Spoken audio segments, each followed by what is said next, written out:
Grace and peace to you this morning. I love this passage, which is kind of the extension of the Road to Emmaus passage, if you know that one. I'll mention that one a little bit. But really, all of our readings are pretty intense today. And I think it's probably to everyone's benefit that I can't preach on all of them, but in some ways I wish that I could. But I want to start today with a story from 2019, 2020. In late 2019, I think all of us at that time, in November, December 2019, we all had some dreams about what the future might hold for them, and maybe calling them dreams elevates them. Maybe it's just expectations. We had ways that we had lived and ways that we planned to live in the future. We had ways that we had worshiped and ways that we planned to worship in the future. We had ways that we did so many other things, working in our communities, socializing, interacting with neighbors. If anyone knows where that noise is coming from, it would be great to have it stop. Okay, thanks. Thank you. So we had ways that we worshiped and ways that we planned to worship in the future. And as I was saying, ways that we work in our communities, ways that we socialized with other people, the ways we interacted with neighbors and the community, all these things we had done that way for many years. And then in early 2020, we started hearing about this COVID thing. And I don't know that we knew what kind of change it might bring. During that time, as some or most of you know, that during that time I was an intern for the Interfaith Movement for Human Integrity. My primary job with them, they're an organization that's based in the Bay Area, my primary thing that I did on my internship was doing in-person vigils outside of the ICE building in San Francisco. So ICE is the Immigration Enforcement Agency. And at that time, we believed that it was essential for the work that we did, for the way that we were working in the world in this faith-driven way, that we gather together in person, in community, to advocate, to hear the voices of those who are impacted, and to share our voices with the people who worked in that building, to help create some solidarity with them, and maybe we could all work together. And so when the pandemic hit, like many people, we were afraid. All that we had planned was going to fall apart. We anticipated that our work was going to be over, at least for a little while. That maybe temporarily we would start holding these community events online, but how could it ever be the same? How could it have the same impact in those ways that I had mentioned? You know, we believed that the real work of God was going to be on hold during that time.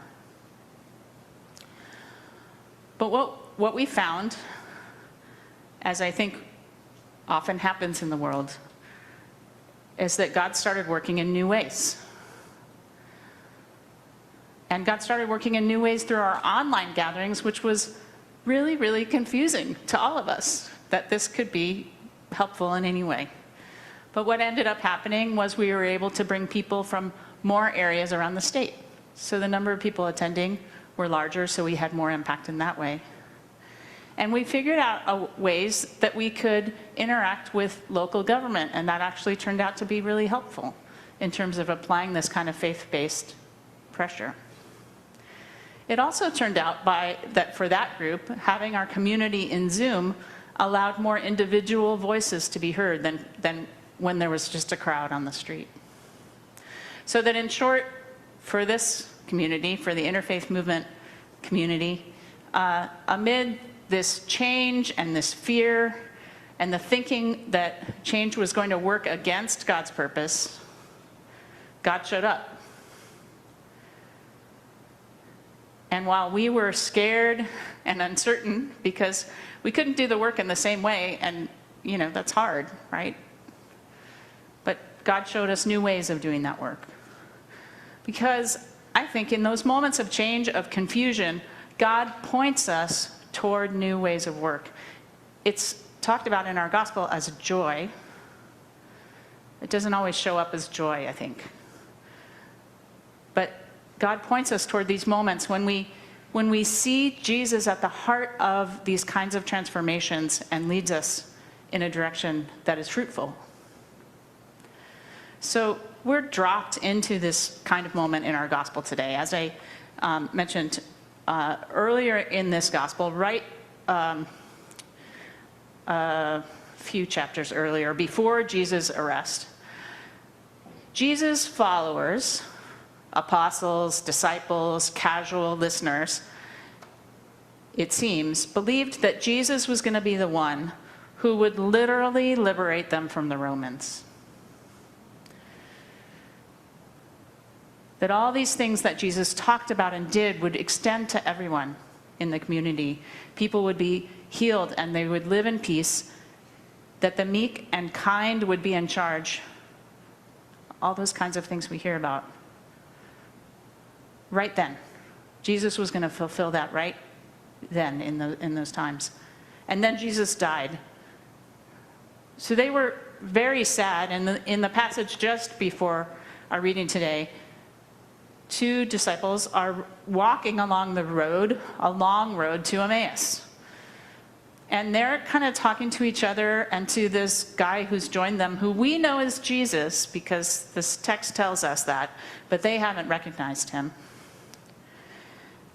So they're walking down the road, bemoaning their fate. They had all these dreams, and now something has happened, and they don't know what was going to happen now. And here's a brief quote. They are talking about Jesus to the guy who they don't realize is actually Jesus.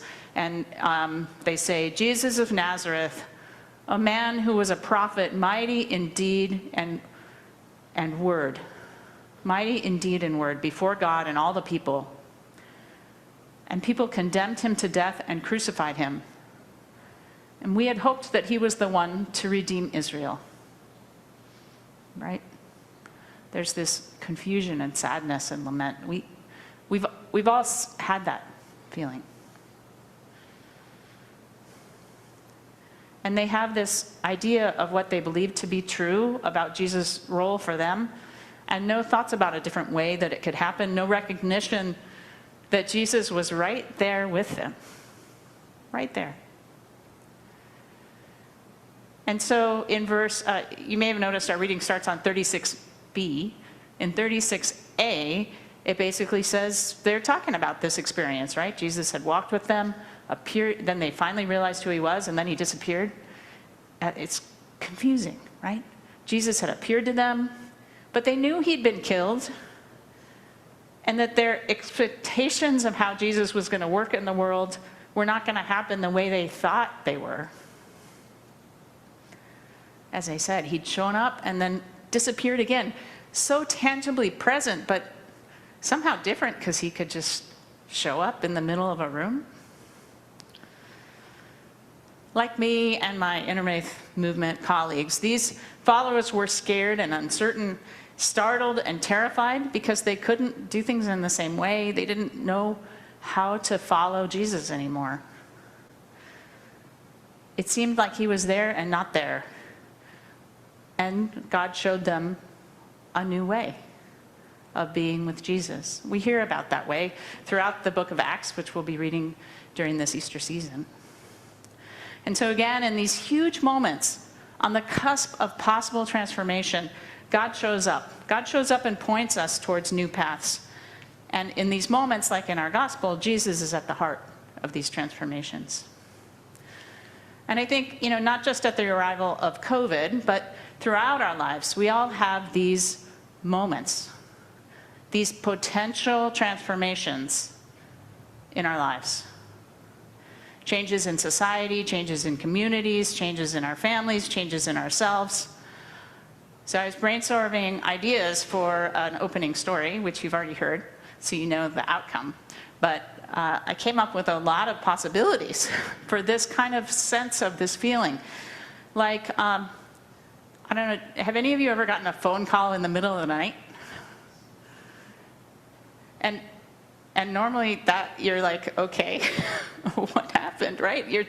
My heart rate just goes up just thinking about a phone call in the middle of the night. But in the last 2 weeks, I've gotten 2 phone calls in the middle of the nights with good news,